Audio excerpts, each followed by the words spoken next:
Hello everybody, Camelia here. Welcome back to my channel. Welcome back to a new sewing pattern review.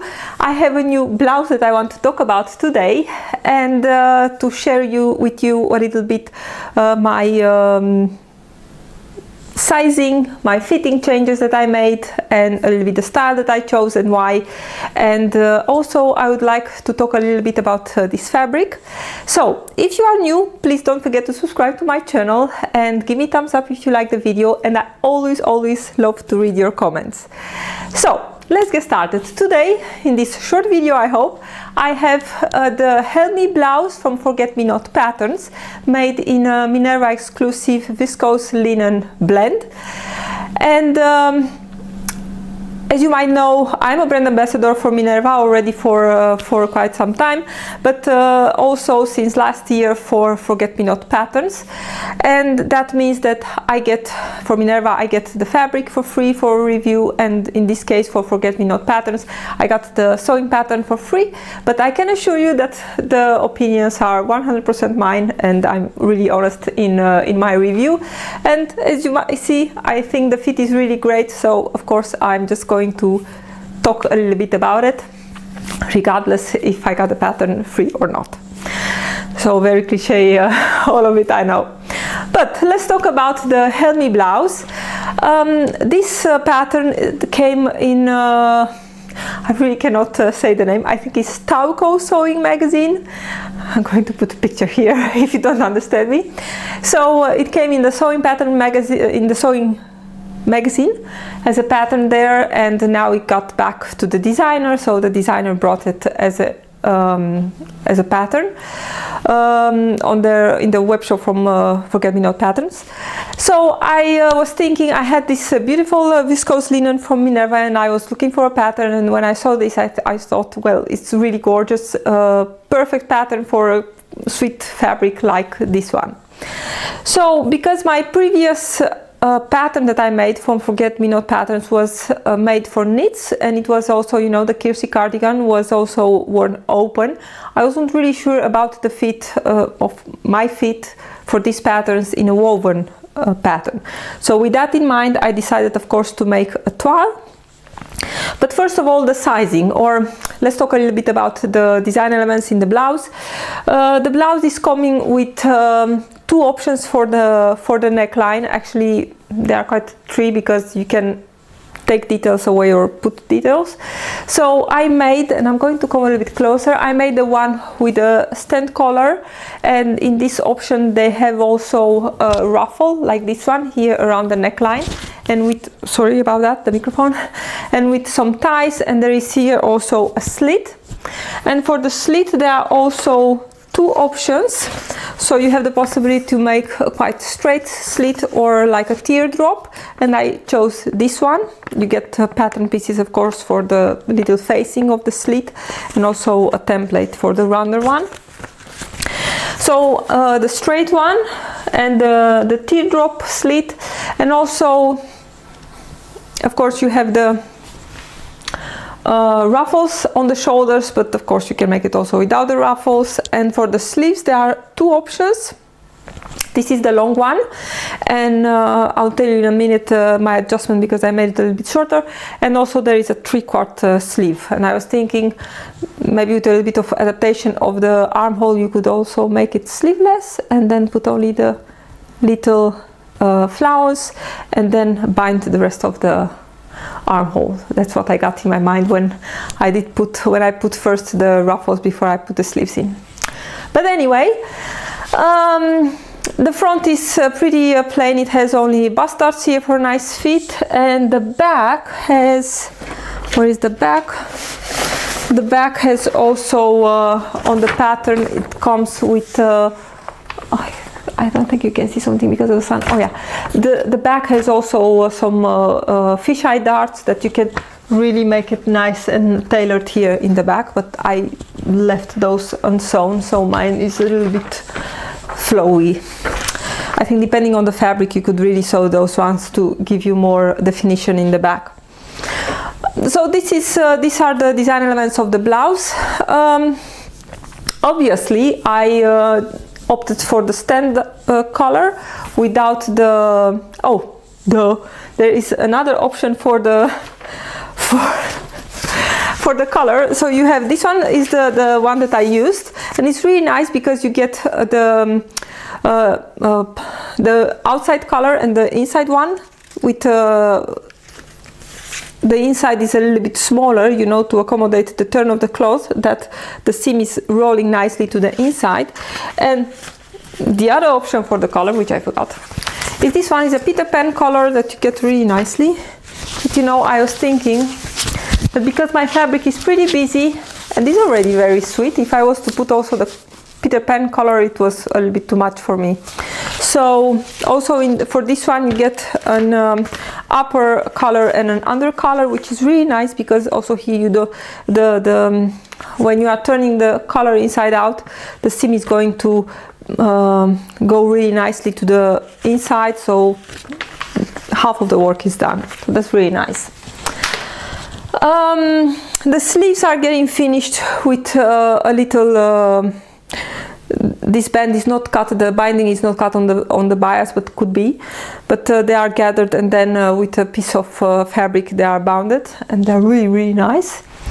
And for the rest, for the rest is a quite easy blouse. It has different seam allowances on the side seams, and the under seam and the shoulders is 1.5 centimeters, and that's really great because if you decide to use, let's say, something that is really sheer and you want to have French seams, so you have bigger seam allowances here. And what is also nice, you have 1 centimeter in the sleeve and 1 centimeter around the neckline and the collar, and that is also nice because it's making it even easier to sew. Going to my size, I really followed the size chart, and based on that, and I must say based on the fit that I got on my toile, the size chart is really accurate, and I highly recommend to follow the sizing there. And to follow the sizing, like I always say, and I learned this one from my good friend and from Designer Stitch, follow the size, don't go higher or lower, just blend between sizes or between two sizes if you are between the sizes. That's also what I did here, and I must say that the fit is really nice. In the Forget Me Not patterns you have, I think there are 3 bust options: small, medium and full bust, I think, and I went with a medium bust because that's what my measurements put me in, and I did write it here because I was forgetting for sure. And I see here I have I was between 36 and 38 for the bust, a 36 waist and 34 hips. Really, those were my measurements. And being between a 36 and a 38, a medium bust, I decided really to trace between the 36 and the 38.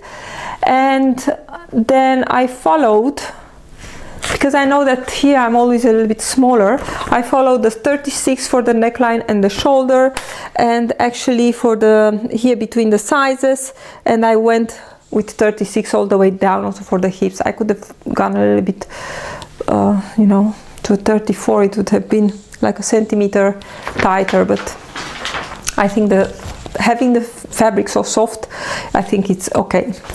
So the measurements were really accurate, I should say, or the size chart.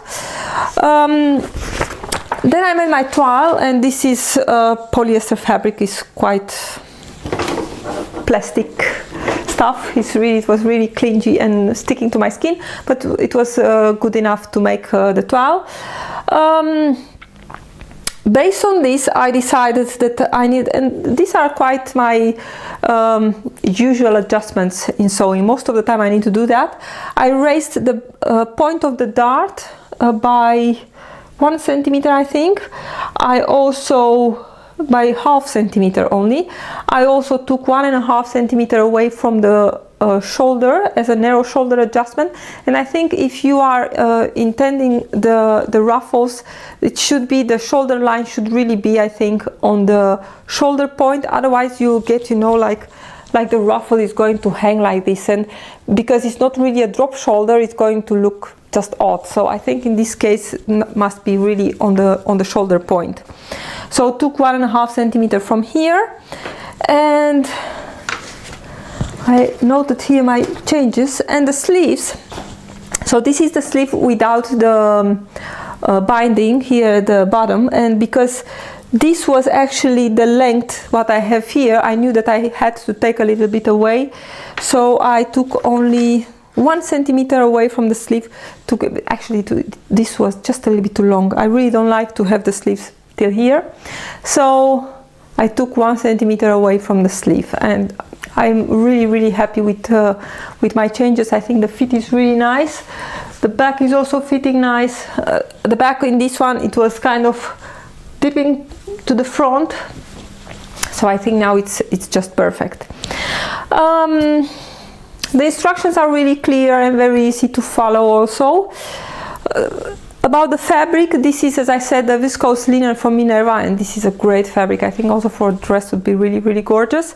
It was actually really easy to sew with it. I did wash it and hang it to dry, I think. I did not put this one in the dryer, but it was really easy to sew. It is sewn with the sewing machine, and I just finished the seam allowances with my serger. I know, kind of lazy. And for the hem, I just serged with 6mm width on my serger and then turn it twice, and then I have a perfect hem without measuring too much. And also I use my serger to gather the sleeves here, you know, the method that I'm using a lot, and also the same for the ruffle. The ruffle, as you can see here, you make a double hem, and I did almost make the double hem on the, this is a ruffle. I almost make the double hem on the rounded edge, but actually you make the double hem here on the straight edge. What is really cool about this, if you, for example, are using a fabric that is really, let's say, really soft, and you want a little bit more volume to your ruffle, I think you could cut this one on the fold, so cut it double, and then you have immediately a little bit more puffiness here. I think that's a nice idea. If you make it in chiffon or something like that, it's going to be really nice. If you cut this one on the fold, and then it's also immediately finished. Also, what I did in this one, because this fabric, of course, is linen and it's really nice, it's behaving really nicely with steam and stuff, I didn't want to have, let's see if you can see, my ruffles sticking like this. I like ruffles, but not so much. So I just hit them with a little bit of steam. There I put the blouse on the mannequin, and then with steam I just hit it a little bit to make it just a little bit, not completely flat, but just a little bit to hang flatter like this. I know the sun is nice, but it's difficult to film like this. This seam is not sitting okay like this. So this was it. This is my Helmi blouse. I'm really happy with it. I think it's the perfect German summer blouse and spring. I mean, we still have now 10-11 degrees outside. I really could not decide on the length of the sleeve, but I was thinking, you know, it's way too cold. I'm just going to make it longer. If I decide at the moment I want to have it short, I can always cut it and bind again the edge. So just going to turn for a minute. I think the fit is really, I have a cable here, the fit is really nice, and as I said, the sizing in the size chart is really accurate. I really love that. So this was it. I hope you enjoyed my review. I have some other stuff to show you very soon. So I hope you enjoyed it. Don't forget to give me a thumbs up if you liked it. And if you have any questions or, I don't know, thoughts, please put them here in the comments under the video, and I'll try to respond them if you have any questions. Okay, everybody, take care. Bye.